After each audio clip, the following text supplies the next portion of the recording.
Tudo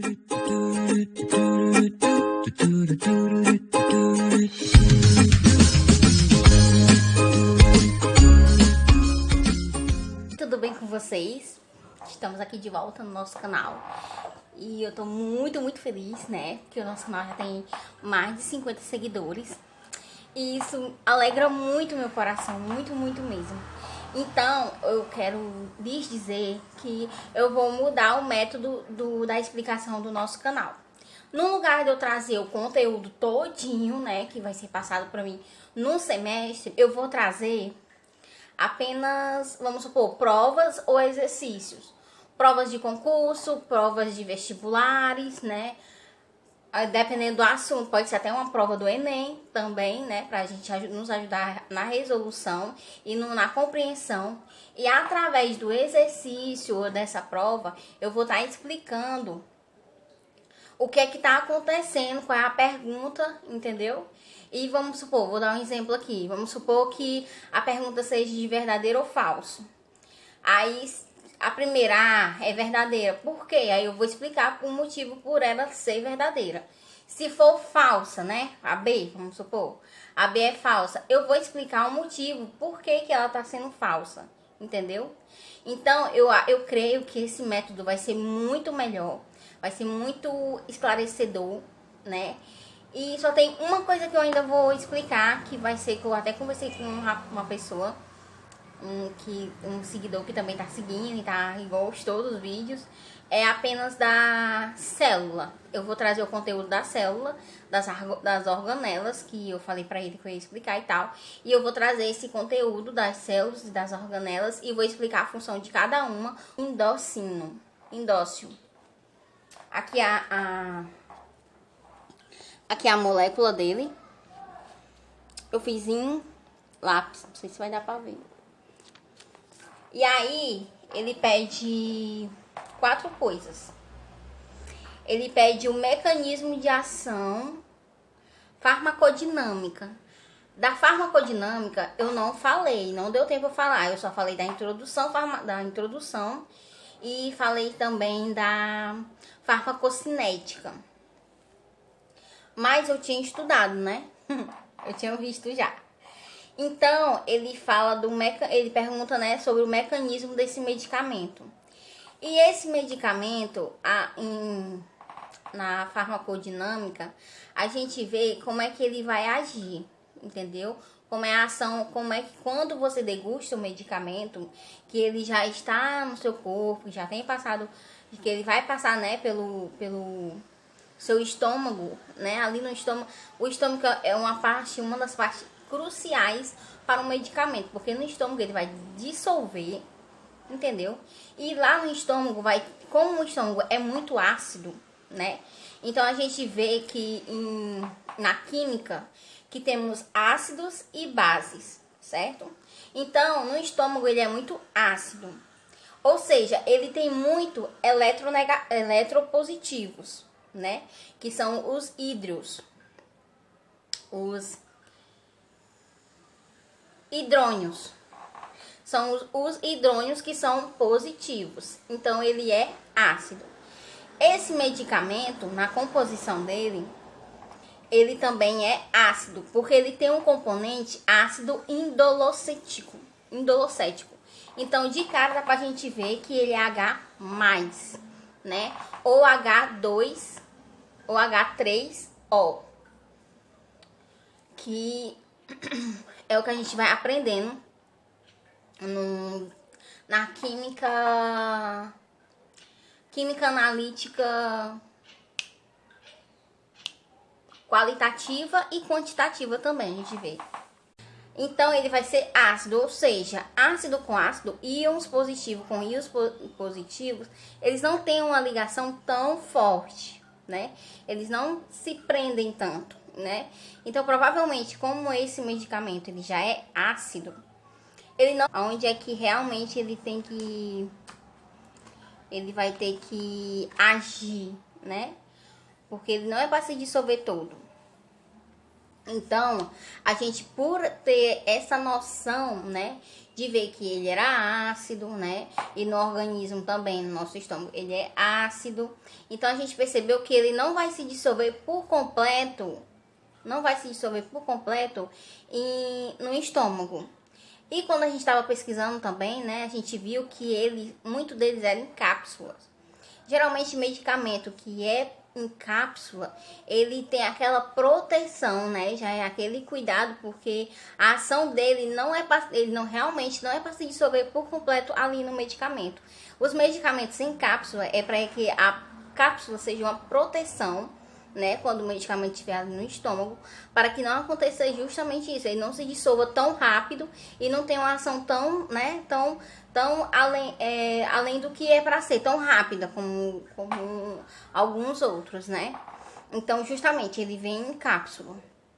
Aí a gente, pensando em tudo isso, a gente pode perceber que esse medicamento, ele é inibidor de enzimas que tá lá dentro, lá no estômago, né? Porque ele não é para se dissolver ali no estômago completo, entendeu?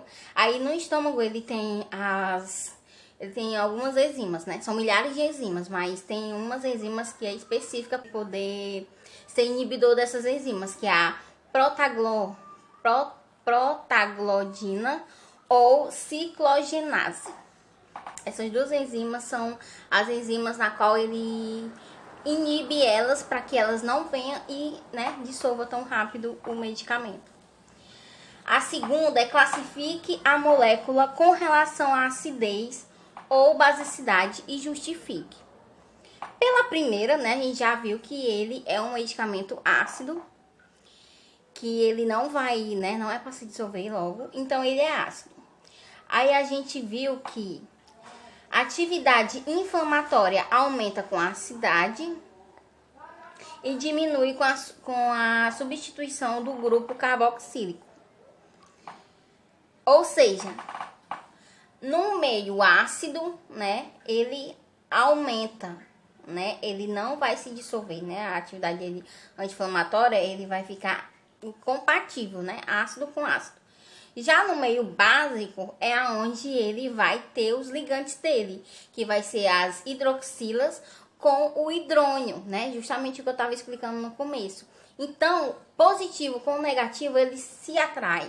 Ele pode fazer ligação de polo, né? Com uma ligação forte, né? Assim, né? Uma boa ligação. Pode fazer uma ligação de... não sei se eu posso dizer isso. Eu nem vou dizer, vou cortar essa parte. Sim, ele pode fazer uma ligação de polo. Nesse caso aqui, né? Pode fazer.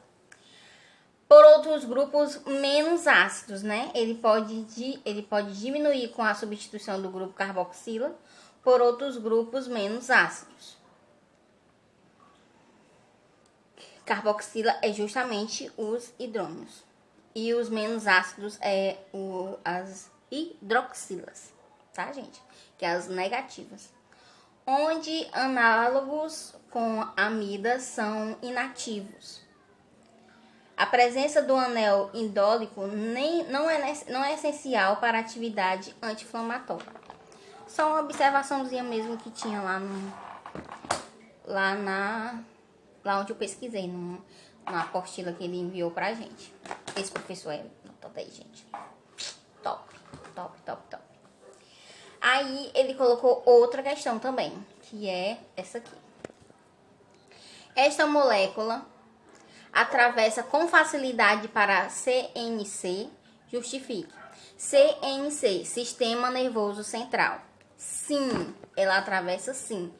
Por quê? Porque, gente, esse professor, né, ele explicou que quando a gente tem que ver uma molécula de um medicamento e já ter uma noção para onde é que ele vai, entendeu? Se ele vai sair logo, se ele vai ficar mais tempo no organismo ou não. Uma das coisas que ele ensinou que foi crucial para mim interpretar essa questão e interpretar as outras também, foi sobre o grupo de halogênios, tá? O grupo de halogênios. Eu não vou entrar em detalhes no halogênios aqui, mas tem o flúor, tem o cloreto e nesta composição, olha aqui, ó, o cloro aqui. CL. Então, de cara, a gente dá pra ver que ele, né, se os grupos halogênios, ele ficam no sistema nervoso central, né, no CNC. Então, isso significa, como aqui tem um cloro, ele aqui também vai ficar no sistema nervoso central, ou seja, ele vai durar mais, porque eles têm facilidade de se ligar com células lipídicas, né? Células que são mais gordurosas. E o nosso cérebro, né? Ele tem muitas células lipídicas. Muitas células lipídicas mesmo. Então, ele vai ter uma durabilidade aí no nosso organismo bem maior. É tanto que você pode tomar ele, dependendo da dor, de 6 em 6 horas. Assim, passado pelo doutor, né? Assim, pelo médico. Tem lá a composição dele que pode ser tomado de 6 em 6 horas, de 8 em 8 horas, de 12 em 12 horas. E a gente viu também que ele pode ser tomado apenas uma vez por dia. E ele é indicado que tome também após a alimentação, né? Porque como ele tem esse ácido e mais o ácido do organismo, né? Pode dar outros problemas aí no seu fígado, né? Que é onde vai ser filtrado tudo isso. Ou até mesmo problema no seu estômago. Então, eles orientam assim. E aí, né, essa pergunta já, né, ele realmente ativa. E eu expliquei justamente isso que eu expliquei pra vocês. Que por ter o grupo de halogênios, né, que ele vai ter uma durabilidade maior no organismo. E ele vai se ligar ele tem a tensão, né, de se ligar aonde há as células lipídicas. E essa resposta foi isso que eu disse. E aí a quarta e última, que é: este ativo apresenta características lipo ou hidrossolúveis, justifique. As lipo são as lipídicas, sabe? Lipossolúveis, que se dissolvem melhor em células, né? Mais lipídicas, né? Mais gordurosas, vamos dizer, né? Que tem uma cadeia maior de carbono, né? Quanto mais cadeia de carbono tiver, mais lipídica será. E hidro é que se dissolve melhor na água, né? De hidro quer dizer que vai ter o quê? As hidroxilas, né? Mais hidroxilas do que as carboxilas, né? Que são as organelas, não. Que são a composição de carbono, né? Cássia, qual tipo assim, gente, isso aqui, ó, é um carbono, né? Assim, um carbono, cadê aqui? Um carbono, 2, 3, 4, 5, 6. Só em uma dessas daqui, só em uma ligação dessa, só em um anel aromático. Anel aromático o nome. São 6. Então, imagina, quantos tem aqui de carbono? São muitos. Então, ela de cara já dá pra gente saber que ela é lipídica. E por ela ter um cloro, né? Já dá pra saber também que ela age no sistema nervoso central, né? E geralmente, medicamento que age, né? Que demora mais no nosso organismo, que atinge o sistema nervoso central, ele é carbono, porque é onde tem mais, o nosso sistema central é onde tem mais lipídios. Então, tipo assim, essa pergunta primeira respondeu a segunda. E é essa. E ele tem, né, a composição maior de carbono, é isso mesmo. E a palavrinha que eu tenho para vocês sabe o que? É assim, ó. Diga-me e eu esquecerei. Ensine-me e eu me lembrarei. Envolva-me e eu aprenderei. E é isso que eu quero fazer com vocês. Eu quero que vocês se envolvam no meu canal. Eu quero que vocês se envolvam nos contextos, nas atividades. E que assim você vai aprender de verdade, como eu estou conseguindo aprender. Um beijo e obrigada pela atenção.